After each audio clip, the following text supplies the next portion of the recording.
Fishing trips anywhere, anytime. FishingBooker.com. Want to plan your next fishing trip without the hassle? FishingBooker.com is the best way to find and book a fishing charter anywhere in the world. Whether you're chasing trophy fish or just looking for a family day on the water, Fishing Booker makes it simple, fast, and secure. With thousands of experienced guides, verified reviews, and 24/7 customer support, Fishing Booker takes the guesswork out of planning. Visit FishingBooker.com and book your trip today. Fishing Booker. Fishing trips made easy. Want to plan your next fishing trip without the hassle? FishingBooker.com is the best way to find and book a fishing charter anywhere in the world. Whether you're chasing trophy fish or just looking for a family day on the water, Fishing Booker makes it simple, fast, and secure. With thousands of experienced guides, verified reviews, and 24/7 customer support, Fishing Booker takes the guesswork out of planning. Visit FishingBooker.com and book your trip today. Fishing Booker. Fishing trips made easy.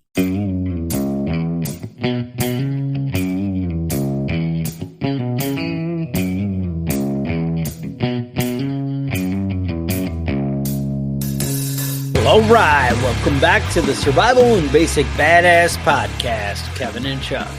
Well, today we're going to basically play out a scenario. So what would happen if you had to live off your land and you couldn't have outside help? And basically, I kind of want to take an inventory and really see where you're at on your homestead and see where things are and kind of basically find the pitfalls and the shortcomings. As always, we really appreciate if you guys like, subscribe, put comments, that kind of thing. It really helps out the channel and keeps it growing and doing things. So we appreciate it. But what kind of world would you have where you'd be stuck on your property? This could be caused by some kind of EMP event, or maybe weather kind of destroyed and shut you down, just where everything outside your control became useless. Now, I know we all have different properties. Some of us might live in a city environment or the suburbs and whatever. I think most of this scenario, I think we're going to cover all of it because, everybody is in a real practical situation and you have to kind of find a solution. And that's what I wanted to do. I wanted to dig into it. Kevin, what are some reasons we'd be stuck on our property where we might not be able to go out anywhere? What do you got? Right. So there's all sorts of shelter in place types, and there's chemical, biological, radiological attacks. If there's nuclear war, I know that I've looked at the map here, and I'd be in the radiation zone. You know what I mean? I'd be in my house for 2 weeks without leaving, with trying not to get cancer. Okay. Martial law, right? Martial law, active shooter, but also usually that gets resolved in a day or two. We did have a manhunt in my neighborhood for about 3 days, though. One time they were hunkered down. It can extend a little bit, but we were still allowed to leave. They were just like, "Oh, try not to get shot," whatever. Yeah, exactly.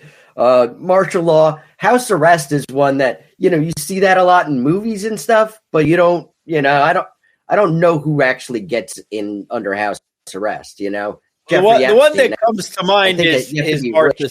Yeah, the one that comes to mind is Martha Stewart. She had that. You do see, and they shut her down. You do see, insider trading. Yeah, that's right. You do see a lot of trashy people though with those ankle monitors, and I think that's basically house arrest, right? Like you can't leave your neighborhood, you can't leave your. I don't know what your personal life is like. Yeah. Yeah. But there's a lot of reasons where you might be stuck at home. Maybe your car broke down. Shit, I don't know. But I think we're more talking about just a hypothetical scenario where you're living off your land. Right.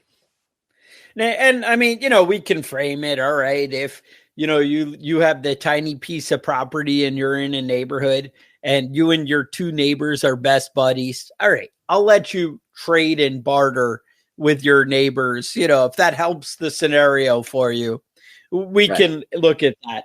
But bottom line is, and the thing is, you can't count it if you're not friendly with your neighbors, right? If that guy's a jerk, he's now a problem, not an asset. Not an asset, right? Think about that. So the first thing that I would want to do is I would want to kind of take an inventory and see what I got. Now, obviously, certain factors are going to come into play, like, do I have electricity, right? If I have electricity, I know my fridge and freezer are good to go, right? I don't have to worry about it. But if my fridge and freezer are a problem, I need to start canning. I need to start smoking. I need to do something to preserve that food, or at least eat it in the right priority, right? All right, these things will last 2 days. These things will last a day. And do you know how long they'll last? I always tell people, as a general rule, I think that the health department says 6 hours from 40 to 140. I usually tell people, just to be safe, let's keep it 4 hours from 40 to 140. So below 40 is fridge temp. A perfect fridge is 38 degrees. And 140 is properly cooked. All right. So that's, obviously you say, well, chuck chicken needs to be 160 and I got you. But think 40 to 140. All right. Work with me. And, that's something you need to do is, can you maintain this food and keep it at a reasonable temperature, or you need to can it, smoke it, do something that's going to preserve it in another way. And you need to think about that. Maybe you can find a way to keep it cold. Yeah. Well, I mean, your refrigerator is insulated. It's the power goes out. If you keep those doors closed, it's going to hold that cold for a while. Another, big factor is how much beer do you have in your refrigerator? If you have it fully stocked with beer, that, those liquids are going to hold that temperature and keep your refrigerator cold longer. So just mention that to the wife, always stocked full of beer. Exactly. And it's just going to make the apocalypse that much better. I'm just saying. Mm-hmm. Now, what are some things you can freeze? Hypothetically, you have electricity, you've got a bunch of food that you eat before it goes bad. What can you throw in the freezer? So you can freeze a lot of stuff. Breads are great for going in the freezer. Chilies, anything that, cook like that. Raw meat can go in the freezer. Eggs, you can freeze eggs. You really want to break them up and scramble them and just put them in a Ziploc bag. But you can freeze eggs. A lot of food can go in the freezer and can last a lot longer doing that. If you're not going to be able to get out for a few weeks, you might want to stick everything you can in the freezer and then see what you've got left that you can eat, while you wait in the meantime. Yeah. I do know bread is one of those things when that 19 disaster happened, all the stores, nobody had bread, and bread was always the crisis. And people seem to burn through the loaves that they had in the first 2 days anyway. So I'm just saying it's probably not that big of a worry with your bread, because people will eat it. It all of a sudden becomes peanut butter sandwich time, Mm-hmm. Yeah. So let's talk about stuff that you have already stocked, right? Things that you have in your cabinets that are just going to, that have a long shelf life. Hopefully you have plenty of canned foods, vegetables, soups, all that sort of stuff. Hopefully you have freeze-dried foods like pasta and rice and things like that. Right. A lot of the canned things and the freeze-dried food is really it's really great for long-term storage, and you should have a few cabinets full of these types of things, right? Dried beans, rice, all that sort of stuff. Probably shortage that I see in a lot of people's is meat. It's hard to preserve it for a long time. You want to have a good supply of beef jerky, and it can be very expensive to try and stock up on that. Canned meats are a little expensive, but you can get canned chicken, canned tuna. you can beef jerky at home. If you have it, it's real easy to, to just make it in your oven, make jerky in your oven. It's not a hard process. And you should know how to do it before you need to do it. Exactly. And that's the same thing. Like you can kind of smoke that meat on the grill that you have, into some kind of jerky, but figure it out beforehand. I mean, that's the thing. Usually in these scenarios, a lot of them involve the internet and easy access to information going away.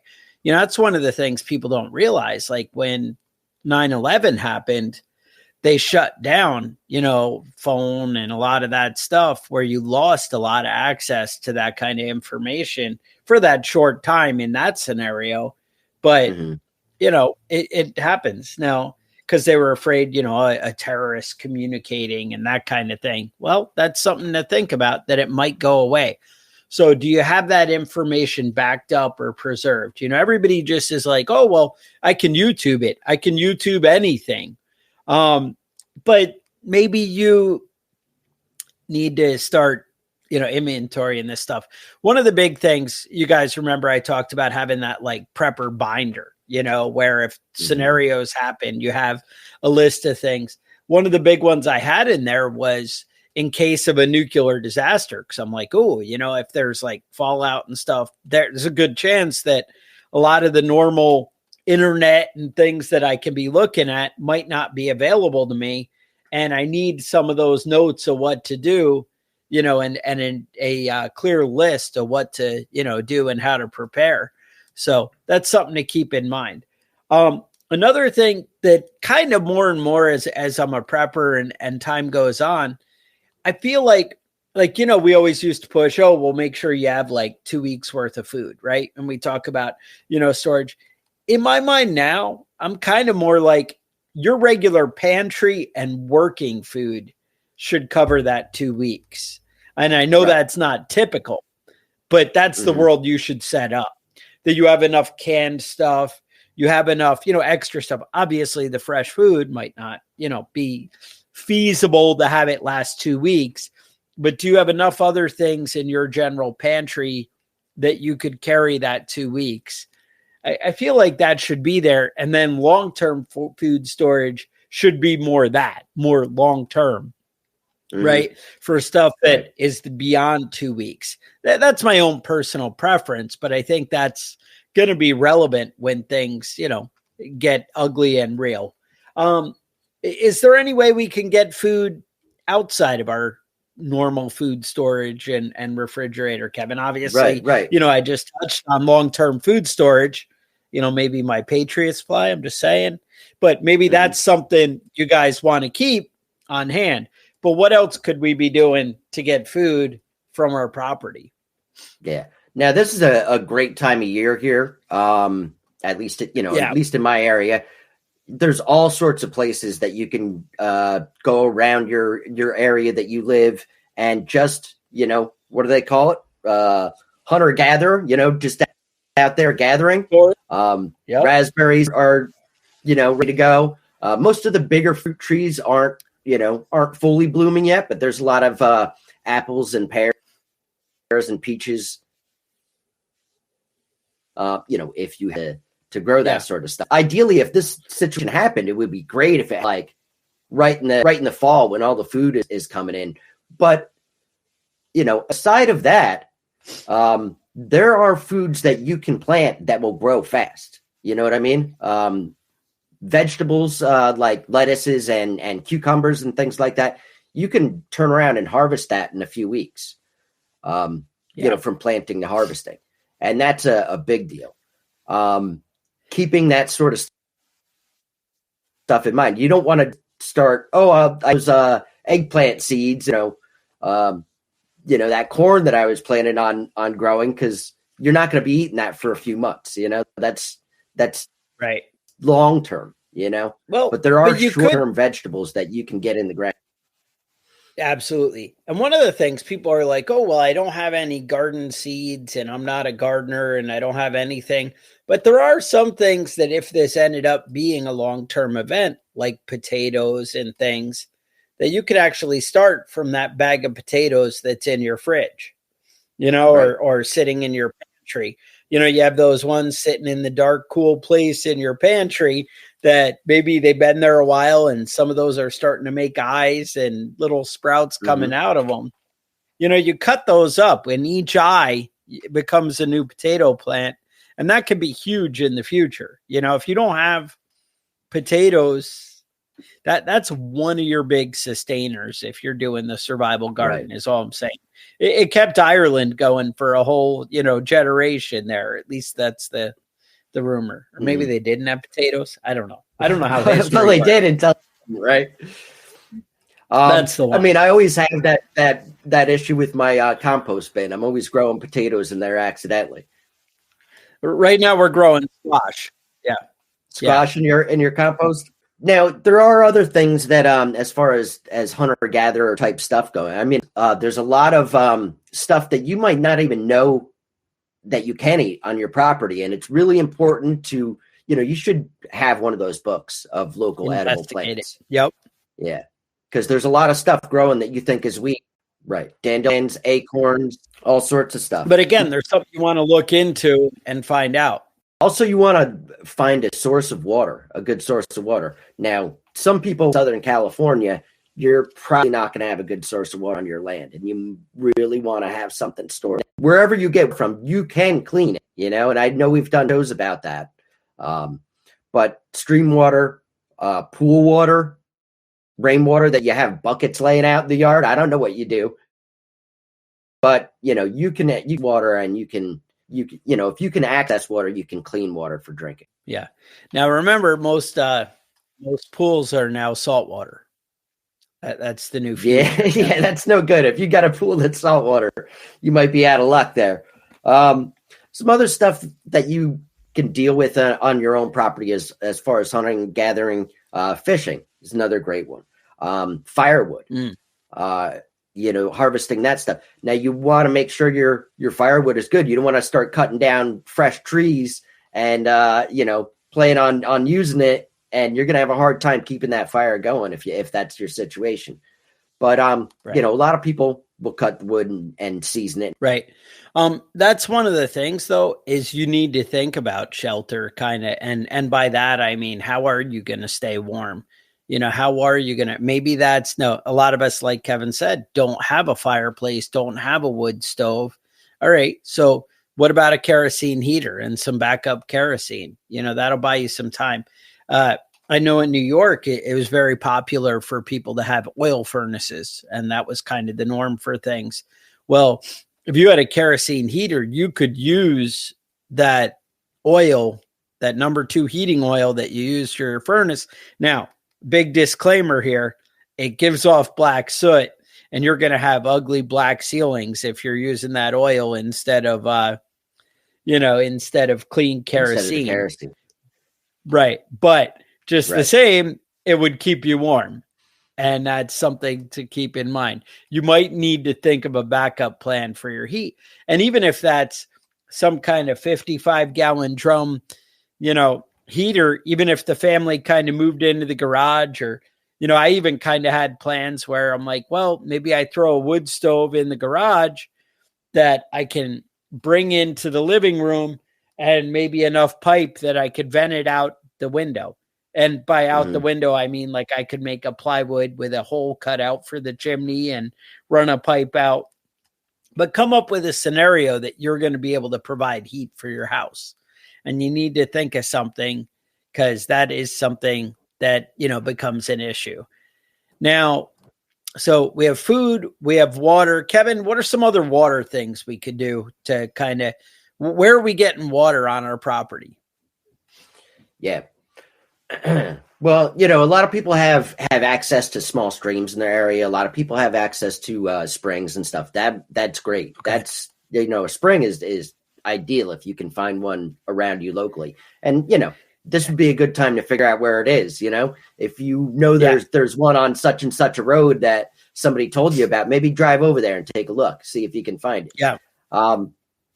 Rainwater catchment is also a big deal. If you can catch the water coming down your downspouts.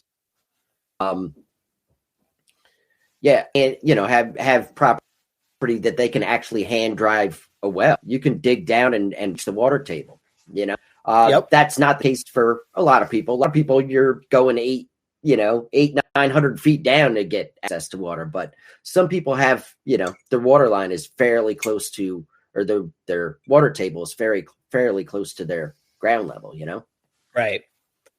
No, that's definitely something to look into. So let's kind of shift gears here a little bit. And now that we kind of see that it's kind of hard and kind of crappy to live off what you got, what are some things we could do to make it better? Right? Are there things that we could buy now that could make everything kind of work out? Well, obviously, the one is to have food stockpiled, right? To have like some kind of long-term food storage plan on your property.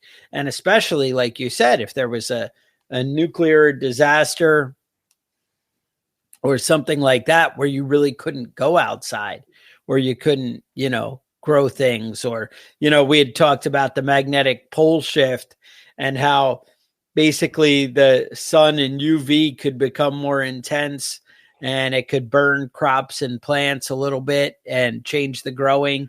You might end up with some kind of acid rain out of that kind of thing. There's a lot of bad things that could happen.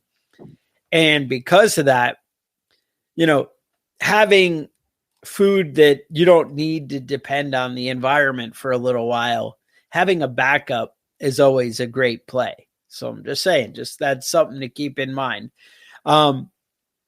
Having an established garden, having things already growing, then that takes the pressure off huge. If you're like, oh, but I have a giant garden outside that's already 30% of my family's diet, that's a big thing right there, right? You just extended, how long, if you had 2 weeks, now you have 3 weeks of food, that's a big thing. So having that stuff planned out and going in advance are things that are going to be a game changer. And I guess this is why, as preppers, we're always talking about these things like, hey, let's get that rain catchment set up. So I have that one more backup, of things that are always happening and ready to go and, established, especially if you have some kind of livestock, right?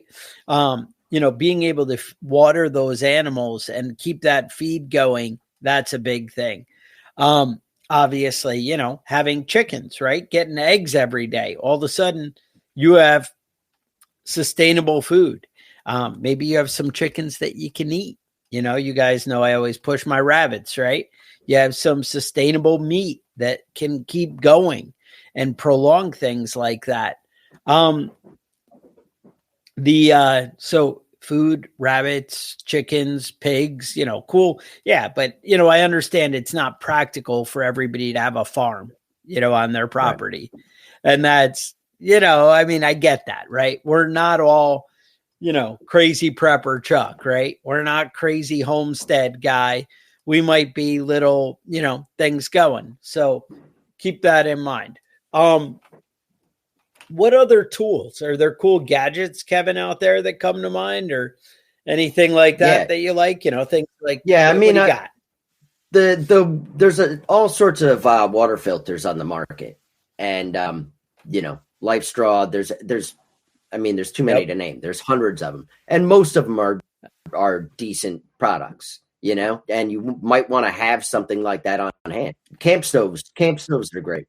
I was going to say, like, those filter pumps are pretty great, where you can pump the water into containers. Those seem to work. Life Straw, those Sawyer little ones, when you're on the go, that's awesome. But having something kind of for the homestead that's bigger, they have the big Berkey water filter systems. They have different things, but something where, you can go to the stream and pump out clean water, that would be awesome. And something to think about like that. Yeah. Yes. So I was talking about, you want to have ways to cook your food. And we talked about, cooking over a fire and smoking, and having a grill around is great. I remember, living in an apartment complex when I was a youngster when I was in the Navy, And there's some lunatic that lived next door to me. And we had a Category 3 hurricane. And he was bragging about how, all the power was out. He's bragging about how he was the only one with hot food, and he was out there in a hurricane with his grill going like some sort of a lunatic. He had it chained up to a metal post and was out there cooking food in the middle of a hurricane. I think he could have waited an hour. You probably would have survived, but right. It was that would have been the other way. Yeah. Yeah. No, exactly. Kevin, you were too busy out with the American flag in the street, holding it with the hurricane. Right. Is that what was happening? Yeah. That was me. Yeah. That picture is, that's me. Let's talk real quick about power generation. Generating power when you have power failures with that sort of stuff. A lot of people have generators. That's great. Having a gas powered generator, that's great for as long as you can get gas. And most people, if you know a hurricane's coming, if you know there's a disaster coming, you can go out and fill up 10, 15 gallons of fuel to have just stored and ready to go. But for longer term stuff, there's a lot of excellent solar power ups that you can get. There's wind turbines that you can get. I know a lot of people in the mid-wind turbines for multiple different stuff on their farms. And there's hydro. You can do hydro. It's a much more difficult to set up, and you have to have the right property and the right water coming through for it to actually work. But I mean, I don't know your life thing. Exactly. You do you. One thing that we should mention is pooping. Everybody poops. Oh, I read a book. You don't want to just be leaving little turds all over the lawn and hope that everything's going to be fine. You kind of want to get a good setup, something, dig a hole there and, an outhouse has that. It's great, poop in until it's full and then cover it up with dirt and move your outhouse over a little bit. You can still shit in your toilet if you have enough water to use to flush it. Yeah. So you can flush the toilet. And you have a water septic into the back. And you have a septic tank, right?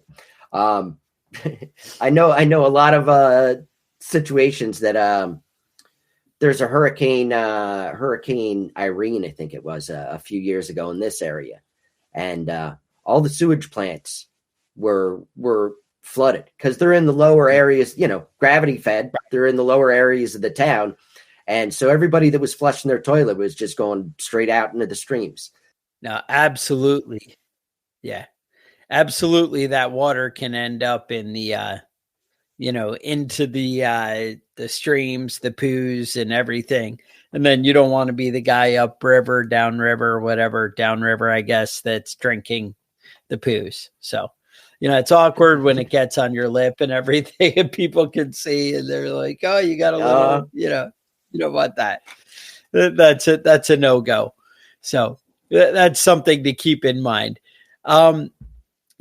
Solar, having some kind of backup power. And, Kevin had mentioned the generators, but if you're doing the generators, you need a way to keep them running. Do you have enough gas? Do you have maybe one that runs off propane that's awesome, and you have a big propane tank for heat, and then you're able to keep that generator going a lot longer, if it happens in the right months, you can prioritize heat or keeping stuff like that. I mean, that's where like the gas stove, whatever, comes into play. I mean, my plan, I think I end up with the outdoor fire, heated kitchen when the apocalypse comes is kind of my personal plan, is to have a way to cook outside and like that. Cause I do have electric, right now for my stove and that kind of stuff. Maybe we should talk about having some board games, having some stuff around to keep the kids from going crazy, keep yourself from going crazy, books, that sort of stuff. Yeah. It's always good to keep that sort of stuff. I know we've mentioned it in other podcasts. I think, mental health. Yeah. Yeah. Get your Jenga set out, get your, Candyland, make sure you have all that stuff ready to go. Yeah, no, absolutely. I mean, that's huge to, have that kind of thing, have the options where you can, you know, keep things going for the family, keep it peaceful, if you will. Not Mhm. having everybody ready to kill each other can be a big, game changer. I mean, that's one of the big things, right? You hear, oh, we're not leaving our house. Oh, that might be stressful for people. Yeah. So keep that in mind. But also that's where chores and activities and having something to do. But also you need to keep in mind for mental health that it's a big disruption to people's routine, and that really can mess with people. So you do have to find a way to be patient. And that's where some positive things, come in and really help. Having that stash of chocolate bars somewhere that you can break out and be like, hey, but today's going to be a good day because everything's better with chocolate or whatever. I don't know. Maybe don't break it out too quick. You got to save it till people start getting miserable and then you sneak it in there. That's the trick. But I don't know. That's it. Yeah. No, I just think, it's always a good time to take an inventory and see where you're at and where you're at on your homestead and where the weak links are, where things could be improved. Maybe building the outhouse, on the property is an option. If you had like, I don't know, you were going to have sewer problems, keeping your septic tank pumped out, that's an option that, if you keep it reasonably clean, if you're right on the edge and you're pushing it, things could go bad. Things could get messy, if you will. That was me trying to not use profanity that one time right there. That was it. And things could get messy. And so planning ahead like that, setting up some solar options, maybe having a backup charge controller, realizing you have options like car batteries and things like that you could assist, your setup and make things a little bit better. Because if you're not driving your car anywhere, then that battery's not doing anything. But if it was sitting in the solar bank, then you'd be good to go. So those are things to think about. Think outside the box a little bit. Keep a little firewood on hand. Keep that extra food storage. That's the kind of stuff that's going to make a big difference on whether you survive or whether you don't, if things go bad.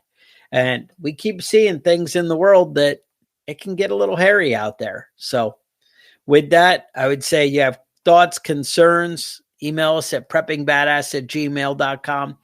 You may want to check out survival and basic badass podcast.com.